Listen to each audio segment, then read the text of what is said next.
Have you ever wondered how a simple cocoa bean transforms into that delicious chocolate bar you love so much? Well, today we're going to uncover its secret. Join me on this journey to the heart of a chocolate factory where we'll see how over 200,000 bars are produced each day. So sit back and grab a bowl of popcorn as we discover together how milk chocolate bars are made. Cocoa grows in tropical areas on hot, humid lands. Cocoa beans are the main raw material for chocolate. These white, pulpy seeds contain the key ingredient of cocoa. Cocoa has been harvested in the same way for hundreds of years. Growing cocoa organically requires meticulous care and crop maintenance. First, the trees need to be planted. The small seeds are planted in bags filled with coarse, moist soil.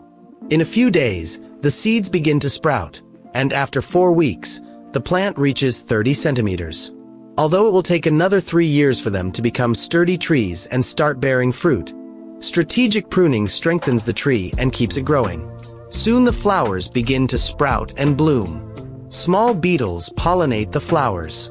Then small pods begin to appear, which are the fruit of the tree. The pods grow, gradually changing color. When the color transformation is complete, they are ready for harvest. It takes about 5 months from the first flowering to pod maturity. After waiting so long, the last thing you want is for an annoying insect to spoil this valuable fruit. That's why each pod is protected with plastic. But bugs are not the only problem for cocoa farmers. Picking the fruit is quite a challenge.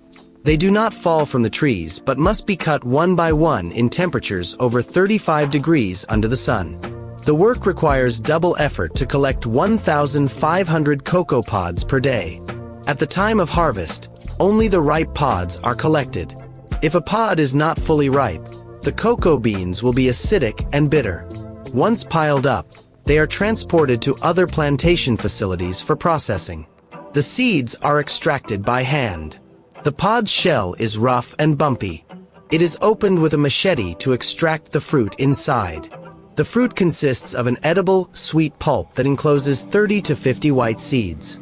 The seeds and pulp are taken to the fermentation area, where workers place them in boxes or piles and cover them for 6 days. As the heat under the cover increases, fermentation begins. This softens the bitterness and begins to release the essential aromas. During this time, the seeds darken and begin to develop their rich cocoa flavor. The natural sugars interact with the oxygen. The pulp gradually decomposes. The color and chemical composition of the seeds change, becoming less acidic and developing a chocolate flavor.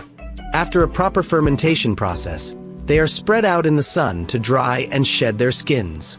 What was once pure, dark beans are ready to become chocolate. Those that pass inspection are weighed, packaged for export, and sold to chocolate manufacturers. Depending on the size of the beans, which varies according to the variety of cocoa trees, it takes about 300 to 600 cocoa beans to produce 1 kilogram of chocolate. In the factory, millions of 65-kilogram sacks arrive, which are sorted and stacked in this large warehouse. With an annual production of 500 tons of chocolate, this factory meets the demand for sweet and tempting treats. Most of the cocoa beans that arrive here come from West Africa, which produces 70% of the world's crop.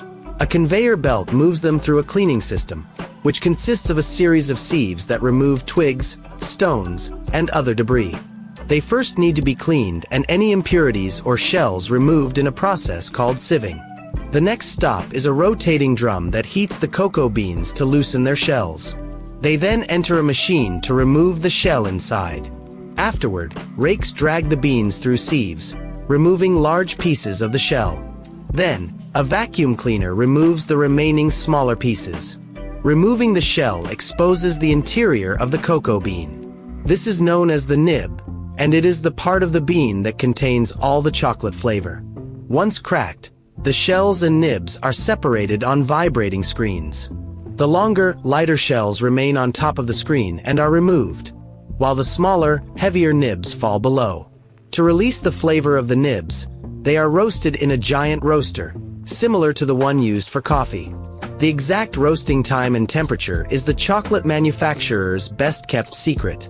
To extract the chocolate flavor, they are roasted for half an hour, enhancing the aroma. But to make them more appetizing, they have to pass through the grinder. Grinding releases the internal fat. More than 50% of the bean is fat, which is cocoa butter. The cocoa beans are ground in mills, producing a thick paste called cocoa liquor. This cocoa liquor contains both solids and cocoa butter. Subsequently, the liquor undergoes a pressing process to separate the cocoa butter from the solids, which are further ground to obtain cocoa powder. To make chocolate, cocoa butter, sugar, and milk powder are combined. Heat and friction activate the cocoa butter, producing a pure liquid chocolate known as chocolate liquor. This chocolate liquor is mixed with sugar and milk powder in a giant 1-ton mixer, applying heat and friction until it becomes a thick, sweet, gritty chocolate paste. The ingredients are mixed homogeneously to ensure an even distribution of all components. The initially sweet but not creamy paste is gradually worked through a series of 5 rollers. These rollers press the paste to remove moisture and refine it into smaller and smaller particles. When finished, it is reduced to a fine, dry powder that can be used to make a delicious cup of hot chocolate. To transform the chocolate powder into chocolate bars, a conveyor belt moves it to the most important machine in the chocolate-making process. The next stop is a machine called a concher. Inside the concher, the powder is rehydrated with cocoa butter to achieve the smooth and creamy texture of chocolate. The constant rubbing between the mixture and the machine's paddles produces friction and heat, releasing even more flavor while smoothing the chocolate. The friction and heat once again activate the cocoa butter, returning the powder to a liquid state. At this point, more cocoa butter is added, just enough to reduce the viscosity to the exact thickness needed. The longer the chocolate is mixed, the creamier, tastier, and more expensive it becomes. After 16 hours of mixing, the chocolate is ready to be turned into bars. Next, a depositor machine fills bar-shaped plastic molds with liquid chocolate. The chocolate mixture is carefully poured into the molds. This process is controlled to avoid air bubbles and ensure that the chocolate is evenly distributed in each bar. The machine fills 336 molds per minute, more than 200,000 chocolate bars per day. A quick pass through the cooling tunnel hardens the chocolate. The belt transfers them to an elevator system that moves through a cold room for about 2 hours. This constant movement ensures optimal air circulation, aiding the cooling process. Once the chocolate bars are fully solidified, they are demolded. This process is carried out carefully to avoid damaging the bars and ensure they retain their shape and appearance. Another machine works just as quickly, wrapping the chocolate bars.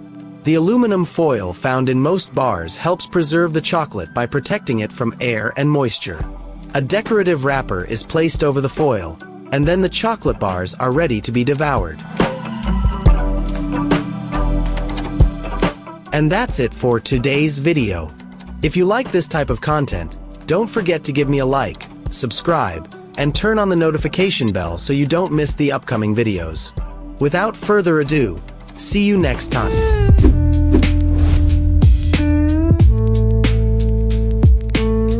And remember, we are Bocado Sabio, the channel where with every bite, you discover a piece of history.